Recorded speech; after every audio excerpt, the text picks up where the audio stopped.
I think we find our purpose in our journeys. I agree with you. It's not a destination. We don't find our purpose in a destination, and because the destination should suggest that it's a goal, it's a dream, you've reached something. But I think our true purpose lies in the journey of success and failure. The problem is I think we've been conditioned to believe that success is where we find our meaning and our purpose. So we look for that all the time. We're always looking for success. We're looking for the result. And when we don't get that result, we don't have our purpose. But when you learn that purpose is success and failure, and it's the journey that you're on, it takes away that anxiety and that expectation of the performance. Welcome to the Enrichment Project, Path to Purpose, recorded by the mad talent at Solid Gold Podcasts.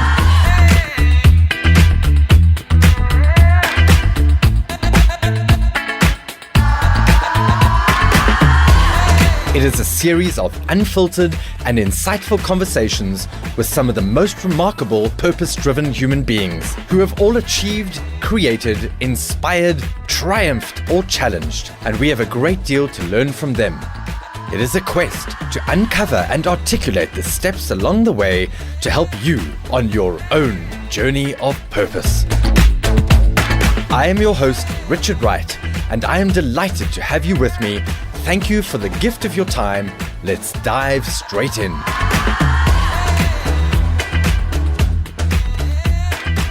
This is a big, exciting moment for me. I have one of my cricketing heroes in the studio with me. It's Gary Kirsten, international cricket coach, leadership consultant, philanthropist, entrepreneur, and just an all-round amazing human being. So, Gary, welcome to the show. Thank you, Richard. Cool. So before we go any further, Gary, just please tell us, where are you right now? You're in a home somewhere. For those of you who can't see on the podcast, but whereabouts are you? I'm at my home in Cape Town. Stunning. Awesome. Really cool that we can do this online, and you can be wherever you are and I can be wherever I am, and people get to listen in, and that's pretty cool. But before we go any further, this is a personal from me to you, a massive thank you for all the joy that you have brought to me. I was an avid cricket supporter, and I have spent hours and hours and hours in front of the screen watching you play, watching you score thousands of runs. And I just want to say thank you for the joy that you brought to me. Phenomenal, really phenomenal, and thank you. So you must have had a lot of time on your hands. I did. I really, really did. Especially at those times. So we're not too far apart in age. You're 3 years older than me. And so I was, sort of similar ages and watching and studying, and then into a career. And I made time because it was just so amazing to watch. Those of you who don't know, Gary, left-handed batsman, 101 test matches for South Africa, 185 one-day internationals for South Africa. And Gary, at one point in time, you had the highest score for South Africa, and that was against England, if I remember correctly. I think 14 and a half hours at the crease, 275 runs. Is that right? Yes, it is. Yeah, it was a interesting time in my career there. I was about to get left out of the team. If I hadn't scored in that innings, that would have been my test career over. So when I managed to get through that initial tricky patch and started to build a little bit of confidence in my game again, I decided I wasn't going to stop. I was just going to keep going. I actually didn't know that. That's quite amazing. That really is big match temperament, hey? All the pressure on, everything to lose, and 275 runs. I mean, how did that feel? Well, ironically, it's actually when the expectation's gone and you don't expect to do well, you actually often play your best. And that's what we're trying to do with young players at the moment, is to try and instead of heightening expectation, try and lower the expectation.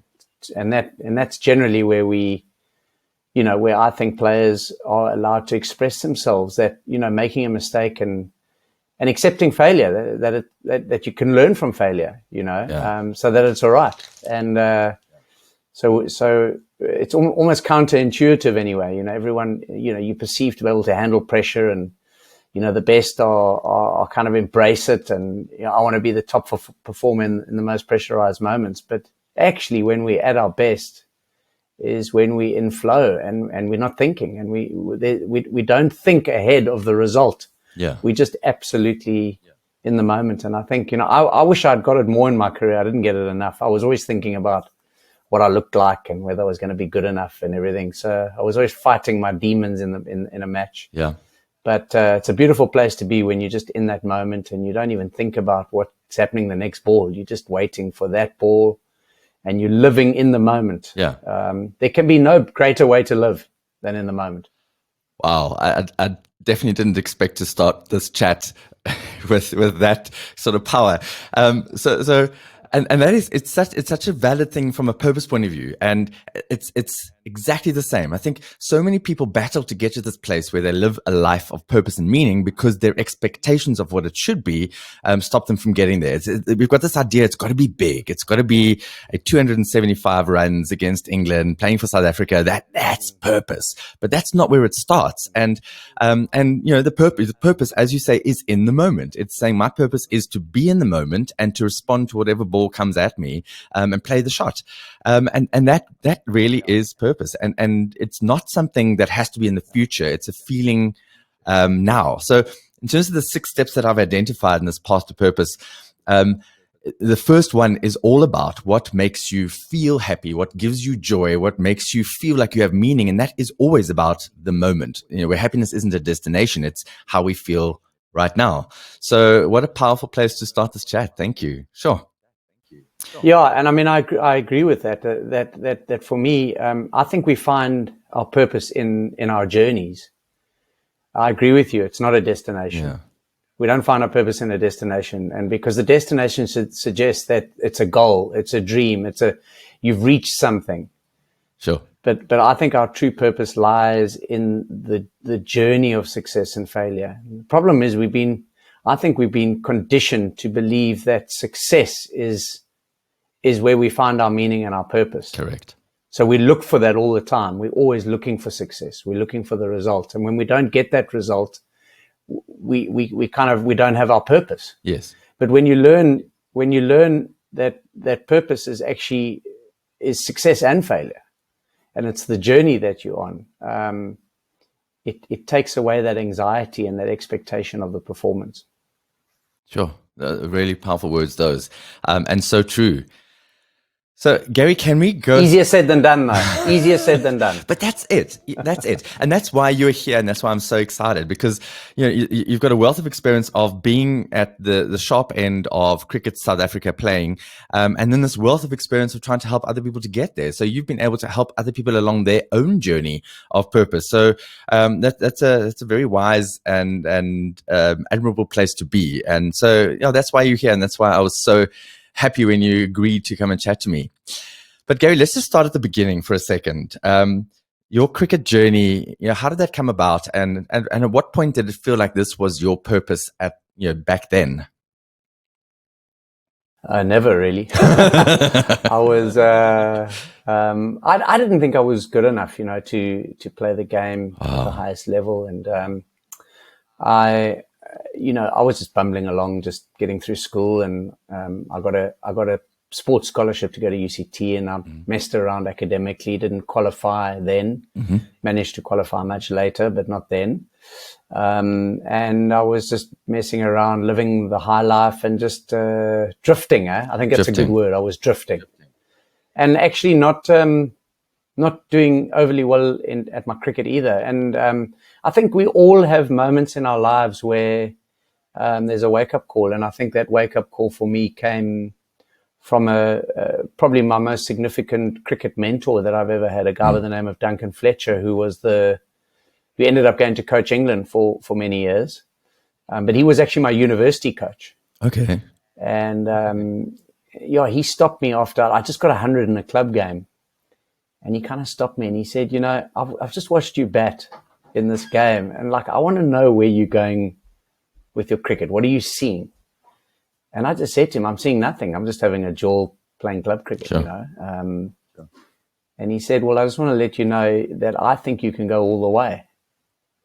And it was a very profound thing he said to me, because he believed in me more than I believed in myself.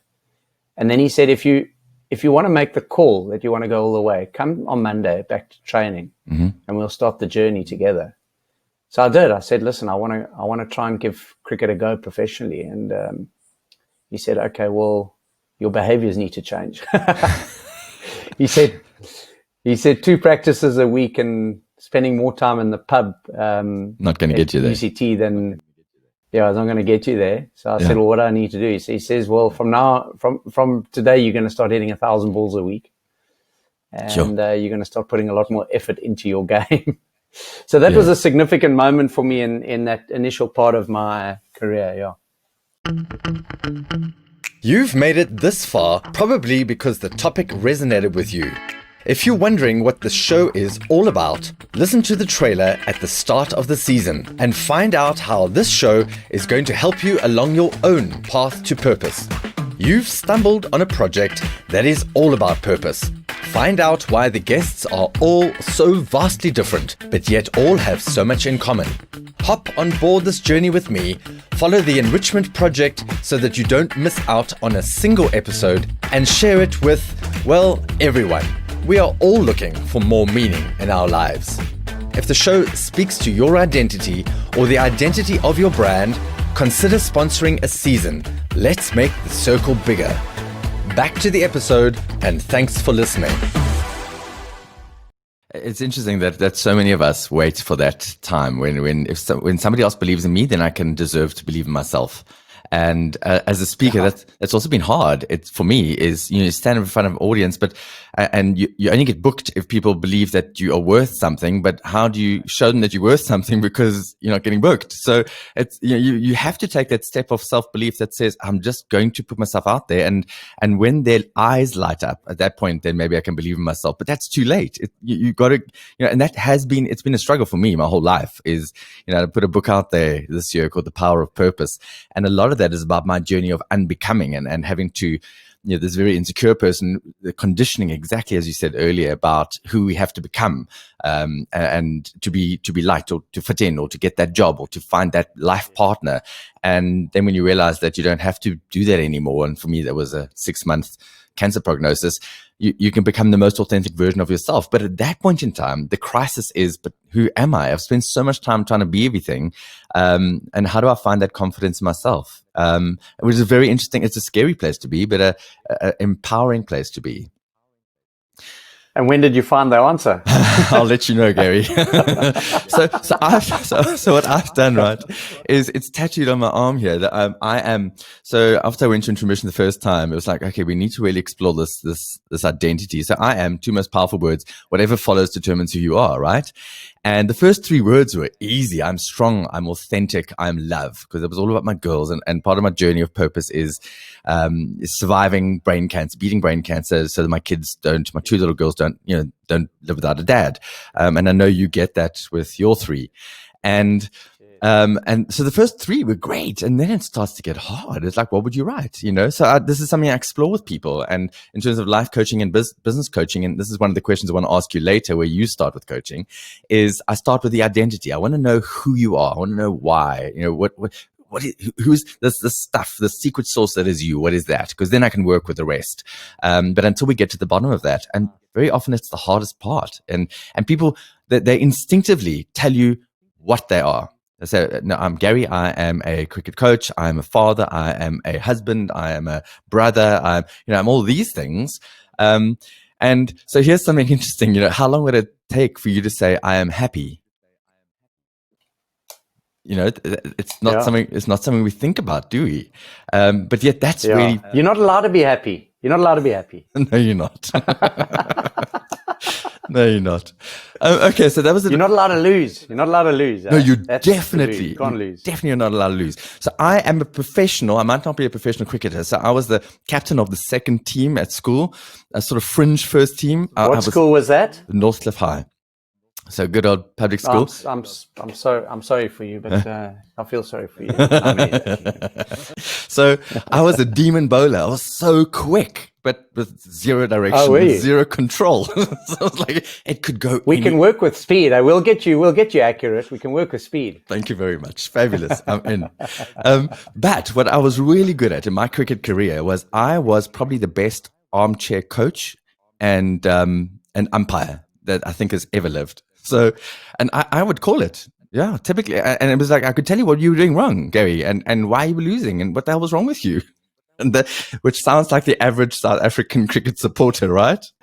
Yeah, exactly. So that's exactly right. You know, you're not allowed to lose. And so much pressure from that point of view. But okay, let's get back. So that profound moment. And I also want to get into how you have been that person.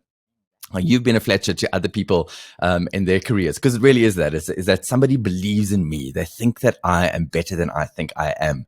So what happened next? Yeah, then I started to do well.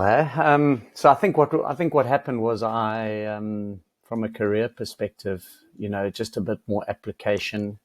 I think the one thing that I always had inherently within me was this desire to prove to people, or this determination to prove to people that I was good enough, because I think a lot of people, you know, throughout my career thought I wasn't good enough to get to the certain levels, and it was almost like that was my driver.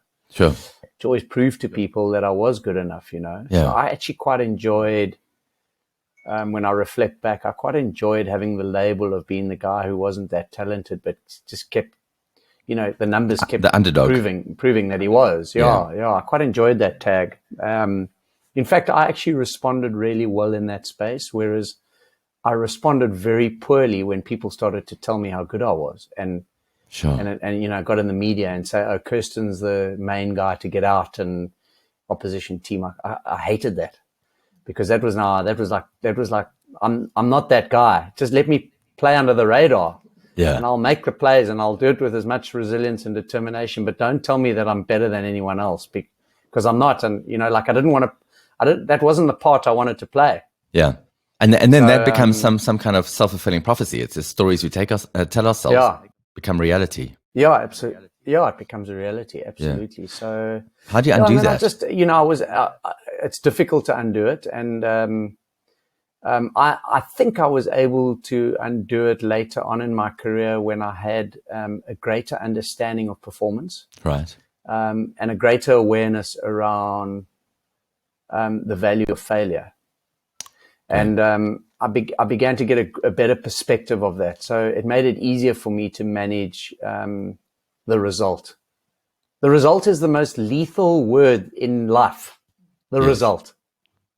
That is one. I hate the word. That is 100% true. So there are two words there: result and finished. We want something to be finished. And a result, exactly that. With happiness, with purpose, it's the result. And most people who've achieved something remarkable only really figure out the result, or that they've got to a place when they look back. So what's quite interesting is I had an awesome chat. So a couple of people that you relate to. Number one, Carl Brown. We had a chat earlier this week. What a man. What a man. What an incredible man. It was the most relaxed chat. He's great, so humble, and it's and similar story to you in that he didn't get to Craven Week and didn't crack what he thought was the results. And then somehow, somebody looked at him and said, "Hey, come to a practice, same as you." And that was the beginning. It's a very, very similar journey. And even looking back, at him and saying there are times that I didn't like rugby. And because I put so much pressure on myself for the result, we didn't even go and celebrate afterwards, with the team. We were like, we'd had a cup of coffee. It was like, okay, cool. We won that tournament. That's great. But there's another one next week. And what about that? Are we going to win again? Are we going? And getting to this point of real depression and dark, and thinking maybe I need to feign an injury because I don't want to pitch and play on Saturday because there's pressure. So very, very interesting. And then one more. So Ava de Goede, so Tim Drummond, I don't know if you know him. He's the South African hockey captain, has been for a while, and he's engaged to Ava de Goede, and she's the Dutch hockey captain, and she's been voted Female Player of the Year 2 years in a row, International Hockey Federation. And I asked her, so surely you're playing out your purpose in this game. And she's like, no, I don't think that I'm is my purpose. And I'm like, okay. And that's the idea of purpose has to be the result, this big thing. And I'm saying, no, hold on, what is hockey to you? And when we started to unpack that question, we realized, no, actually, I play hockey because I love the game and I love being part of a team. And that gives me a sense of purpose. So it's a very, very interesting sort of dynamic to think about from a results point of view, and what the pressures we put on ourselves. So no, absolutely. I think the result sometimes, if you think of if you just say the word result, it drops my shoulders. It's like, I think of my kids, what were your exam results? And like everyone goes, oh, let's hear. And then one of the kids did well and we all go, yay, he did well. And the other kid didn't do well and we all go, I mean, how terrible is that? Yeah. I hate the word result. It's terrible. I don't live my life for the result. Yeah, I love that. So one of the examples I use about resilience, and people say, no, I'm not resilient. And no, I'm not tenacious and I don't have the ability to overcome. And I say, okay, hold on 2 seconds. Can you walk? Yes, I can. Okay, well, most of us can, unless there's some kind of disability or something happened. And I'll take them back to that time and say, okay, Gary, imagine when you were learning to walk. And because you're such an overachiever, you probably started at like 7 months, where the rest of us were 9 months to a year. But anyway, so there's that time where Gary is wobbling around and you take one step and you brace yourself on something and then you fall over, which is failure, right? You try to walk and you failed. You fall down on the ground and then the response is normally like, that really hurts, And what did your parents do? They rewarded your failure with, hey, well done, Gary. There was one step more than you did the last time. And they really encouraged you to fail and to keep on falling and getting up and keep on falling and getting up until eventually you learn to walk. So that's spectacular resilience. That's a great analogy. Yes. That's a great analogy. But I'm going to use that. Please do. Can I use that? For sure you can.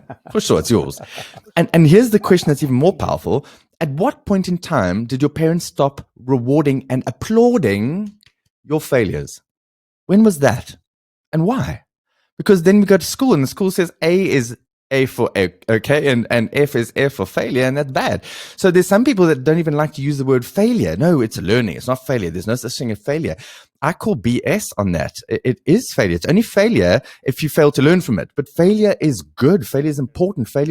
It's how we learn. Anything in life is failure. Absolutely. So I love the fact that you use the word failure. Well done. Good. Let's move forward. So let's go with this one. This is a good place to lead on from. Your biggest failing in your cricket career, what was that? Well, I've got many failings outside of my cricket career, but I was the perfect cricketer.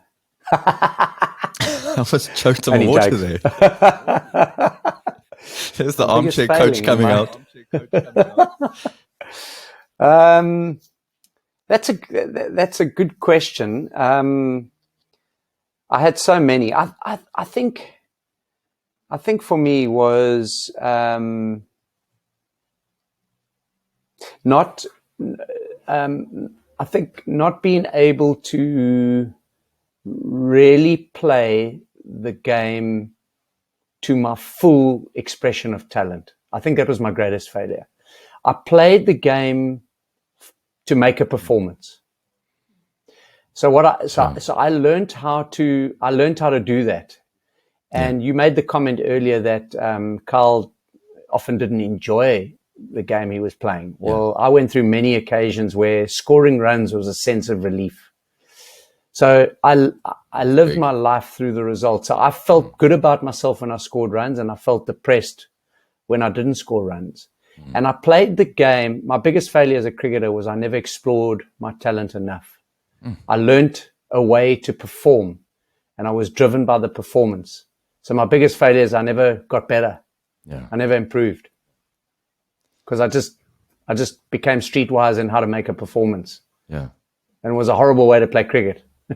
That's an extremely, extremely authentic and vulnerable thing to say, Gary. And as I listen to you, I'm thinking of myself as a professional speaker and someone in my life often where I can really identify with that. And as much as I want to be authentic and raw as a speaker and never be scripted, that also prevents me from getting better because I'm never trying to become better as a speaker, not just somebody sharing a story as a storyteller.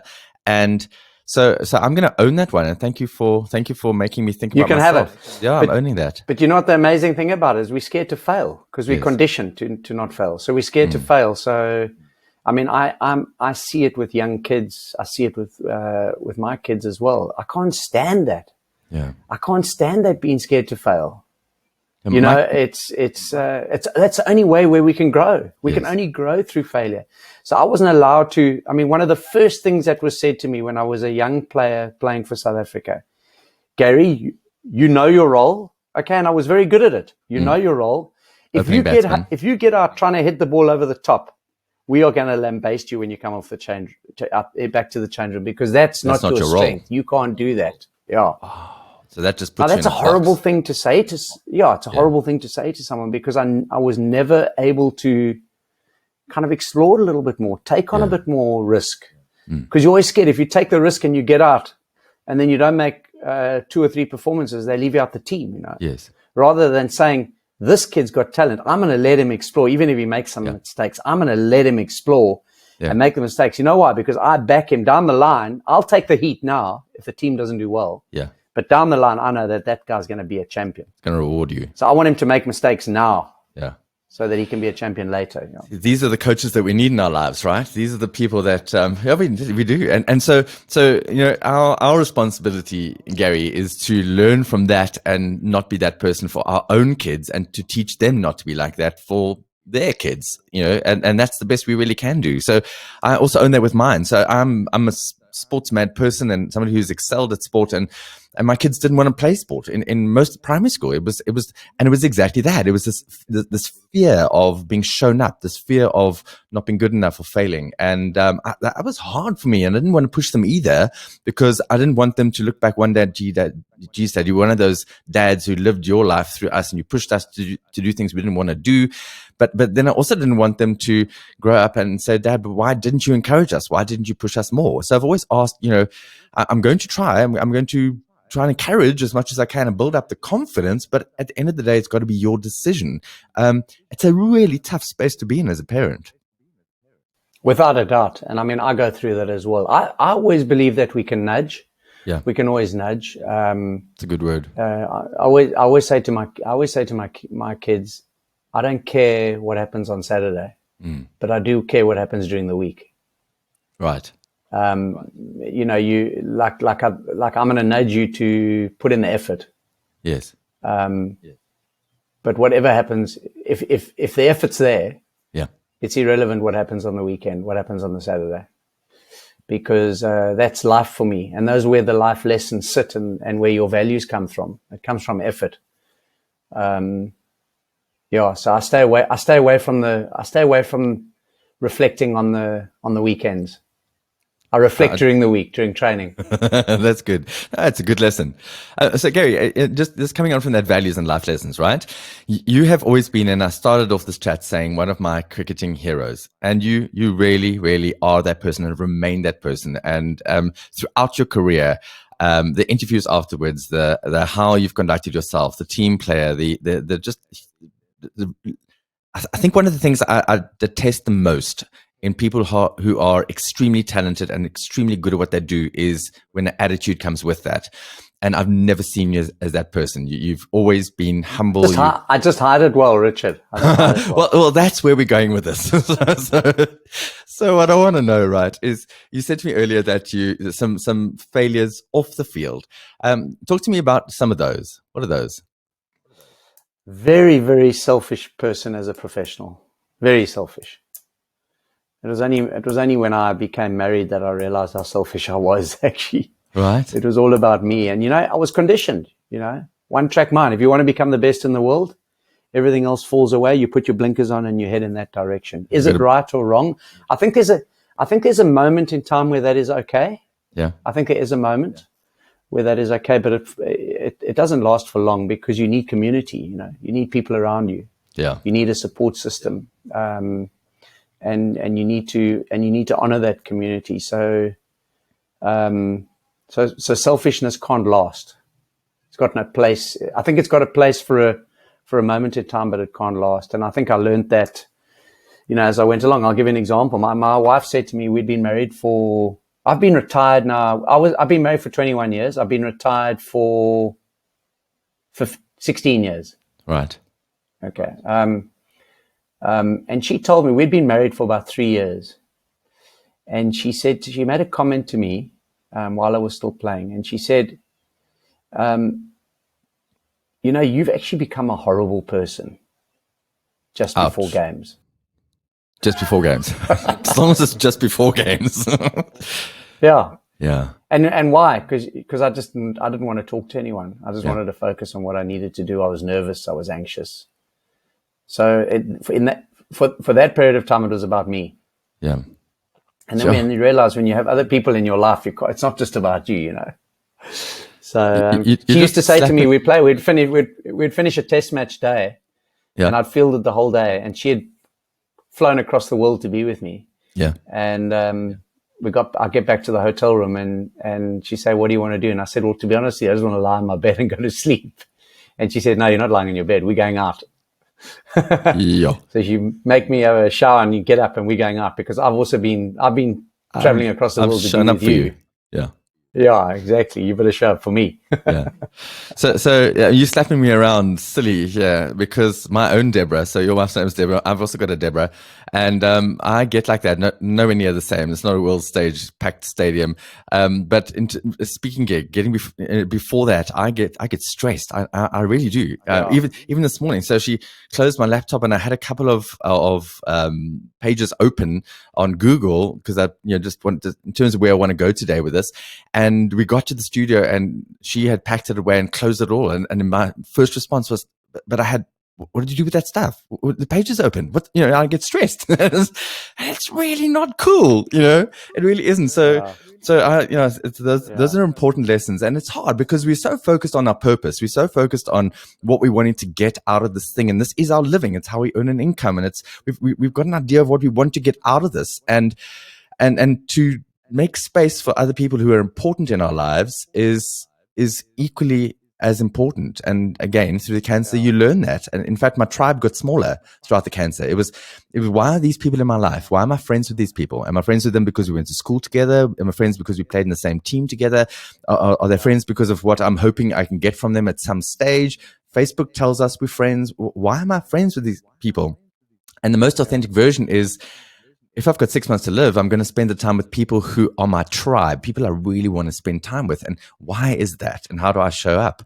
And some very valuable lessons. Yeah, indeed. Yeah. Sure.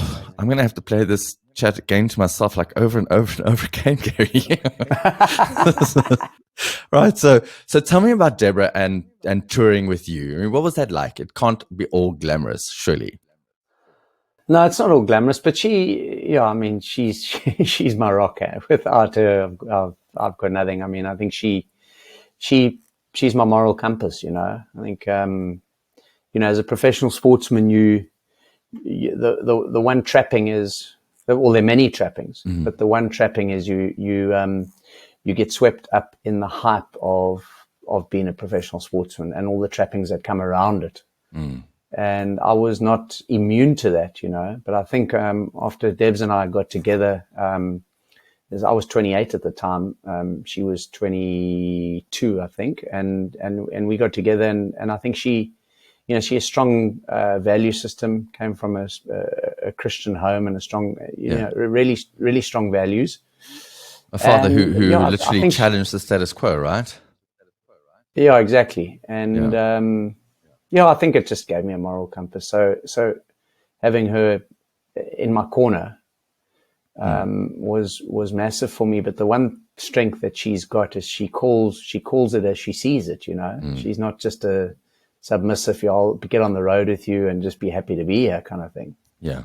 She continues to challenge me, and sounds like you need that. I always say happy wife, happy life. So like she's the Minister of Home Affairs. I'm just a spare part here. So I'm just happy just to make sure that she's happy that I'm doing what I need to be doing. You're cleaning up behind yourself as well. Exactly. Her book though, and I know that was a first for somebody, a wife of someone like yourself, international cricketer, a first to put out her own book and her own message, Chai Tea and Ginger Beer, and the story of her journey around the world with you and 3 kids and hotel rooms and washing over the bath and supporting you, and it's an incredibly insightful view from the inside of some of the challenges, some of the highlights too, obviously, but some of the challenges, and it's quite remarkable actually. And you have a remarkable Deborah there on in your corner. Yeah, thank you. But I think for her, as you say, you talk about, everyone's got to have a purpose on their journey, And for Debs, it was that she loves writing, and she realized that we made the decision that we wanted to have a big family, which is a real blessing that we do have one. Yes. And often what happens to that is something's got to give, because you've got to look after these 3 kids. Yeah. So she's, we all chasing our careers, and then suddenly now our cheapest, but there's a big career here and looking after these 3 kids, and who's going to do that kind of thing? That's a purpose in itself, right? So I think I think what happens, especially because it's generally the women that have to pick up the pieces there. Yeah. And then they end up not being able to, and they lose, and I think often they can lose their purpose through that. Yes. And they can't express their talents and their joy for life. And I think Debs at times she felt that. So it was important for me to allow her to have the space to pursue and to be her purpose. Yeah, her own purpose. To be her. Yes. Yeah. Yeah. So Joshua, I try to support her as much as I could through that process. But the book is just a fascinating read of, as you say, of life behind the scenes with the family. I mean, it's completely being a cricket coach and trying to be, a family man. They're at opposite ends of the scale. I mean, there are probably more stories of failed marriages in the cricket coaching world, or dysfunctional marriages in the cricket coaching world than in any other sport. You're just away so much. I mean, it's almost impossible to operate in a functional manner. Yeah. Sure. Okay, we are going to get into that. So just very quickly first. So Joshua, James, Joanna, all the J's. Yes. That's pretty cool. Where are they now? Saving on the name tags, huh? Yeah, exactly. JK. We just save on the name tags. That's very cool. Okay. So we hinted at it. So I haven't even gone there with the Hanse debacle and how it must have felt to be a part of that team at that time in deep crisis. And how do you still keep on playing to your purpose and a team's purpose when there's just so much else that's hitting you from all sides, where the fan base is sitting in shock and trauma? Can you just briefly take me through that? Yeah, Richard, that was a really tough period, and a difficult period in my life and with the team. We were quite an established, well-oiled, well-drilled team under Hanse.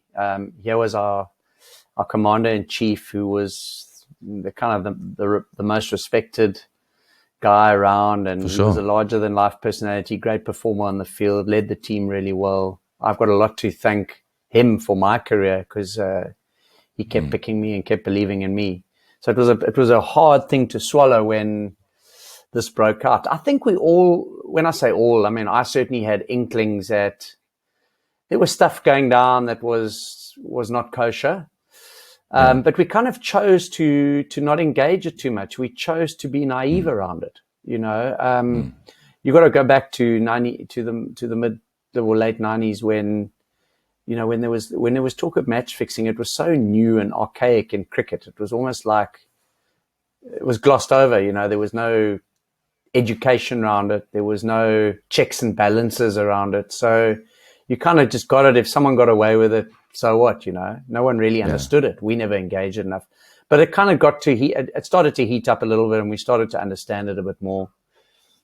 Yeah, and then we realized that Hanse was kind of fully involved. It was really just a difficult time. And then I'll never forget a meeting in Durban. We were just about to play Australia, and he just sat the team down and he said, "Listen, I've been lying to you. I'm guilty." I've done it. And Wow. we were playing Australia the next day in a start of a one-day series. How do you put We yourself just didn't together know what to do. Sean Pollock phoned me up that afternoon. So he calls the meeting. Sean Pollock phones me up and he just says, I'm the new captain. I'm going to need your help here. And I was probably the most other senior player in the team at that time. And we managed to get the game delayed a day so that we could just recoup, And we ended up winning the series. We played some really good cricket. It was like in absolute adversity, we pulled together as a group. I remember that game, that game 2 days later, I got 96 in Durban. And it was the most emotional I've ever felt on a cricket field. I walked off the field and I burst into tears. It was like one of those things. It was just such an emotional time. We won the game. And But maybe again, that's the expectations. Back to when you don't expect to, when the rug's been pulled out from underneath you, and again, nothing to lose. And I'm also pretty sure that there was some anger, some stuff, there's some real stuff that comes out. Yeah, everyone processed it differently. My overriding thought during that time was I felt sorry for Hanse. I really did. I can totally understand that. I think we've all done things that we regret in our lives. Sometimes we get away with it because no one finds out what we've done, and Hanse's been exposed. It wasn't the right thing to do, but who we to, cast judgment on a mistake that he's made, I understand where people are angry around it, but I chose not to be angry. I chose to consider Hanse in the moment that he was going through, and in many ways it kept a peace in my heart around my reaction to it, and also it allowed me to reflect just on the fond memories I had with him as the captain. The mistake had been made. There was no turning back. Can't go back. We can't rewind this now and start again and say, okay, let's check in and make sure it doesn't happen. So I just chose to respond in a way that I could just get on with my life and just, I remember just try and help Hanse wherever he could. So again, I think that's a remarkable example of the human being that you are, and just staying true to your values and who you are, just being authentic. And that's admirable because it could go any way. Yeah, I think many people chose to be angry, which is okay. I think there was a lot of reason to be angry. I just said, I've made many mistakes in my life. I'm certainly not going to judge Hanse in this one. Yeah.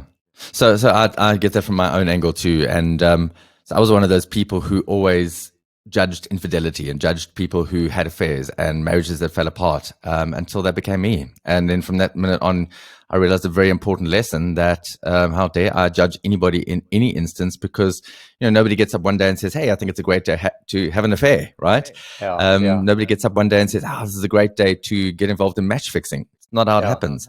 Exactly. And there's always a story behind that, and there's always something. So that's been incredibly humbling for me to be on the other side of huge failure and mistakes. And just being open and vulnerable helps other people with their own. So Absolutely. Hats off to you, Gary. Absolutely. Okay, so let's talk about high points and low points, and then we're going to move on to the coaching, because that's I want to get some of the dirty there. Some meat on that bone, huh? Some meat on that bone. So for me, I'm an athlete, something I was really, really good at before cancer. And I used to think that my biggest highlight was back in 2007, I was 37. I won my age group, came 16th overall in Ironman South Africa, first amateur athlete. So I won the amateur race, beat a whole bunch of pros, qualified for world champs. And at that time, I managed to finish in, it really put me up in the very sharp end of my age group amateur Ironman. And I kind of thought I'm never going to beat that feeling of what that felt like to cross that finish line. And then I did another one a couple of years later with someone I think actually is Andrew Golding. He's a friend and ex-boss. And I went through his first one, and our time was 7 hours slower than the time I'd done, my best one at. It was a long day out there with Andy. But that feeling of helping him cross the finish line, and Tanya, his wife, was there, and tears streaming down, and daughter running down, it was just the most incredible feeling of, I helped to help this person achieve their goal. And we get into the coaching stuff now. And then I thought, wow, that's such a different feeling. And wow, how do I beat that? And then 2017, so 10 years after my best finish, crossing the finish line with stage 4 brain cancer, something I didn't ever think I could do. Tears down my face, camera crew following me the whole race. My 2 girls there putting the medal around my neck, and just tears everywhere. I was a mess, and my time was phenomenal. It was just, still don't know how that happened. And I look back now and I think, I don't think I'll ever match that feeling. But every single one of those races had a different purpose. The one was high performance. The other one was for somebody else. The other one was to overcome brain cancer. Your highs, your lows, your coaching, what stands out for you in terms of those moments, and why? Oh, that's a broad question, eh? And I mean, and you covered it well in your storytelling there, which is fantastic. And I think a lot of purpose through all of them. But yeah, my answer to that is, I think we're on this journey, and we have different experiences, and we'll reflect. I mean, the way you've reflected on that is exactly the same as how I would reflect it. I could isolate moments, and I could say those are big moments. I mean, my 275 against England when my career was on the line was a massive playing moment. That for me was adversity. That for me was playing to my strength. I loved it when I was in that space. So again, the underdog. Yeah, that was a big moment. I think getting my first Test 100 as well at the Wanderers against England was a real stamp of approval. It was like, okay, I'm at a standard of excellence now, that separates me from a lot of others. So that was a big moment for me personally, that I could do it at this level. Yeah. And then I think probably the day I retired for me was a big moment. It was like I walked off the field and I couldn't control myself with tears, but I think it was just cheapers, I didn't even think I'd play one test. Here I'm walking off the field with my teammates lining up on the field. 101 tests. Yeah, 101 tests later, and also couldn't control myself in that space. And it was just like, how did I get to this? This is impossible. This wasn't meant to happen, Here I am getting kind of celebrated off the field to play 101 tests for my country. Bizarre, And then, and then I think that journey with 45, 7,200 runs. Yeah, it was just it was just a constant. I'm going to prove to people that I'm good enough to be at this level. But anyway, and then I think the walk with the Indian team was just the most privileged, blessed walk I've ever had in my life, because I didn't think I could have much to offer them as a coach. And yet I became... And then MS Dhoni saying, the greatest thing for Indian cricket. But I just became really good friends with those guys, And I think the beauty about that for me was here I was as a South African being celebrated by another culture. I didn't even understand the language. To this day, I still can't speak Hindi. I don't understand the language. I don't understand a lot of what they're saying. Yet it was a great example that, that we can operate across cultures and diversities, and we can get each other, and we can see what high performance looks like in another culture and another diverse and another group of people, which I went to India saying, you can only win if you do it this way. And I left India saying, oh, that's how you win in an Indian context, which is very different to how I thought you could win, or have success in a team. What a great learning experience. And yeah. Okay. So in terms of your own purpose, Gary, Kirsten, your purpose, saying, all right, I'm going on this journey, leaving South Africa, this career I had, going to India. And again, a lot of people weren't on board with that journey and didn't understand it. I think I get it from a purpose point of view, and for you, Gary, what was your next thing and where you felt that you had value? I don't know. What was that like for you? Yeah, it was how I got the job was all a little bit weird and wishy-washy. I mean, I'd had no coaching experience. And then I was offered this job, and I went to the interview and they said, do you want to coach this team? Like the interview was 2 minutes, and it was just a bizarre process. And I remember flying home from that interview, and then, phoning my wife up and saying, listen, I've been offered this job, And like suddenly now it dawned on us that this is going to be deeply uncomfortable.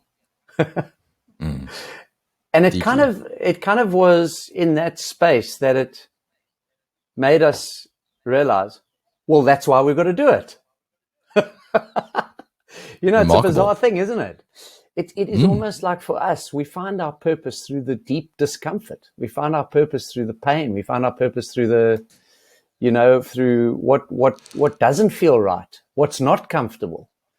We're having a journey that with our eldest son at the moment, we're making quite a big, which potentially could be a big decision for him in terms of his education. And where we potentially are considering is deeply uncomfortable for him because it's away from his mates. It's away from what he knows. But I'm at a deep sense of peace around it because it's through that discomfort where he might grow and have an experience that'll be second to none. Correct. I really dig that. So the last step for me in terms of this journey of path to purpose is the T, and that is tackle the cost. And everything comes at a cost. It's choose your level of discomfort because there isn't anything that doesn't come without discomfort. And that's exactly where the growth is. And as you say, where the purpose is revealed. So very, very true. Okay, so we're going to close off. I could chat to you forever, and I know that you've got somewhere to be. But so two things I just want to ask. And the first one is from a sense of purpose. So say one day Gary isn't around to talk about Gary and other people are. What would you most want to be celebrated for in terms of the impact that you've made on this planet? That is quite a question. And I don't know if I know the answer offhand. I think for me, the people that have meant the most in my life have allowed me to become aware of who I am. So I think if I was able to leave that with people, just to allow them to have a greater awareness of who they are and have an influence in that, regardless of where they end up, I think it'll be a great purpose, and it's certainly something that I try to do every day of my life. Interestingly enough, I'm in the coaching space and I'm learning. Sorry, not learned. That's not a word. Learned is not a word. I'm learning to be more curious. I want to know more. I want to learn more about you. I want to ask you more questions. I want to understand more of you. And I'm finding that it's an incredibly fulfilling place to be when you're asking questions. But when you're asking questions with purpose, with curiosity, so to help people find their meaning and their purpose and their direction would be great. You can't have that job because that's mine, Gary, and that's the reason I'm interviewing you for a book about helping people. There are two of us can do it. Yeah, they are. Absolutely. That is it. And it's a thrill for me is that I've discovered my purpose. What an incredible thing. And that's every single day if I can make an impact. So that's enrich. It's the enrichment project. It's just to enrich other people's lives and help them to think slightly differently. So the last question I'm going to change because I think you've answered that one with that one. So last question is from a coaching perspective. So somebody new comes along or a team comes along. Where do you start? Where do you start the coaching process? Simple. One word. You've got to build trust. You've got to build trust. That's where you start. So you actually don't start. Where you start is you don't start. You stop. This is not a coaching intervention until we get each other. There's going to be zero coaching intervention until we get each other. Until we start to understand each other. Until I can build just a small little bit of trust in your life. You can trust what I'm going to say. Until that, we don't have a coaching intervention. Okay, bang on the money. So in terms of life coaching, I do in business coaching, exactly the same. I'm starting with your identity. I want to know why. I want to know who. I want to get that thing that is you. And then when we can do that, then we figure the rest out from there. Gary, wow, what an absolute honor it has been for me. Thank you so much for your wisdom, for so many powerful things that you've said, and for the journey of your life and for the impact that you're making on other people's lives. I salute you, and I can only just imagine what's coming next, because I know it just gets better all the time. So thank you so much. Yeah, and thank you for your journey and your inspiration as well. I mean, touching many people's lives, and good luck on the continued journey. Thank you, Gary. Cheers. Cheers. Thank you for staying right to the end of the episode and for joining me on the Enrichment Project. Before you go, please share this episode with your friends and your colleagues. They will thank you, I'm sure. Remember that you can catch each Path to Purpose episode by watching on YouTube, or if you prefer, on your favorite podcast app. The link to my book, The Power of Purpose, is in the show notes. Please go and check it out. It's a rad account of my own story of purpose and resilience and my fight against brain cancer.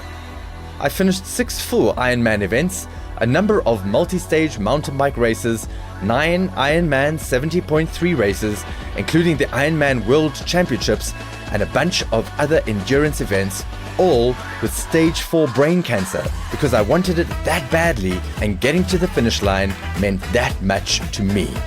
As a professional inspirational speaker, business and life coach, author and storyteller, I'd love to add more value to you or your organization.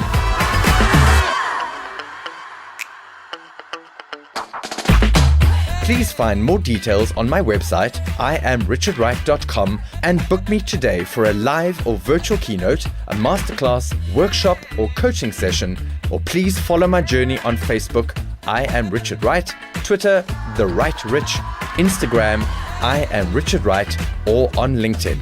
I'd love the opportunity to enrich your team. Thank you to the professional crew at Solid Gold Podcasts for the support, the talent, and the mad skills. And to Anna Hick for her creativity and genius video magic. Thank you. You all rock.